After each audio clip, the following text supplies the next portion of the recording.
she's British. Oh, bollocks. Like a West Covina Christmas. I'm not even allowed to sit on Santa's lap anymore. That's just one of the coaches. He'll probably let you. Crazy Ex-Girlfriend. Tonight at 8 on CW15. They're off to one of their best starts in years. RPI men's hockey, one of the senior captains, joins us in studio to talk hockey and turkey. Upstate Sports Edge, tonight at 10:30 on the CW15. This is CBS 6 News.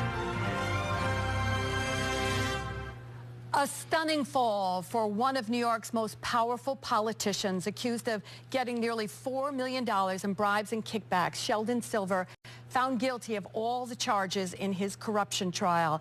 We're going to go straight to Kimberly Howard, who has been covering the court case for us in Manhattan. And Kimberly, what reaction have you seen to the verdict? And we just saw Sheldon Silver leaving the courtroom, and he did not speak, did he? You know, we really couldn't tell. If he did say something, it wasn't much. He did walk down those steps just minutes ago, completely swarmed by the media. Several reporters firing questions at him, trying to get an answer as far as an appeal. I mean, he really was completely bombarded. It was hard for him to walk, as well as his attorneys, as they slowly made their way from the staircase to a car that was waiting here in the road. There's still a bunch of reporters here kind of milling about, talking about this case. Of course, huge news, not only in Albany, here in New York City, to rock really this entire state, the implications of this trial. Now, just actually a minute ago, I did run up to his attorney, Joel Cohen, just to get the specifics on any sort of appeal, because that's what we couldn't hear when there was this big swarm of media. And he did tell me that, of course, they will appeal, that this is something that, you know, could take several months. It could be something that we're not seeing until February. So there's no sentencing date. The judge didn't talk about that in court. But we do have video of Sheldon Silver going into court earlier today, while he was in court, while those guilty verdicts were being read, one right after the other, 7 counts. He was pretty much calm, cool, and collected. I did notice him sort of tapping his fingers on the desk in front of him as they read those guilty verdicts. But other than that, pretty calm.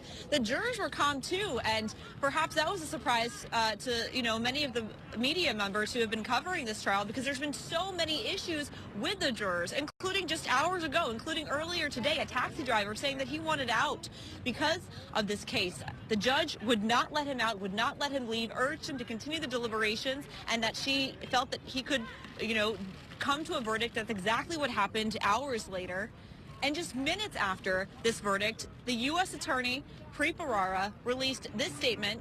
We'll show it to you here. It says, "Today, Sheldon Silver got justice, and at long last, so do the people of New York." That was sent out literally minutes after this verdict came down, just after 4 o'clock. And that really is the feeling here in New York. Several people waiting outside the courthouse, other than the media, people who live in Sheldon Silver's district, which this is Sheldon Silver's district right here. He was tried in his district. People joyful that this is happening, saying that, you know, it's about time that somebody in Albany did get convicted of these types of crimes. And once again, Sheldon Silver himself not saying much, at least that we could hear, as he was bombarded by the media as he walked down those steps. So we'll bring you much more coming up at 6:30. But for now, we are live in Manhattan. Kimberly Howard, CBS 6 News.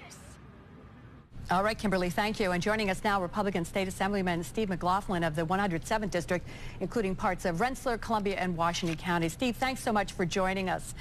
I want to ask you first to react to the verdict. Well, I think it's very well said, Liz, by Preet Bharara. Justice has been served not only to Sheldon Silver, but to the people of New York. Finally, they've gotten some justice here, and I think that it's a brighter day in the state of New York. Anytime corruption is exposed and we get a conviction like this, it's good for the body politic. Now, Silver, of course, just the latest and really most powerful state lawmaker to be convicted by the U.S. Attorney's Office. But right across the street, Dean Skelos is on trial for corruption. How do you convince New Yorkers that their state government isn't still rife with greed and corruption?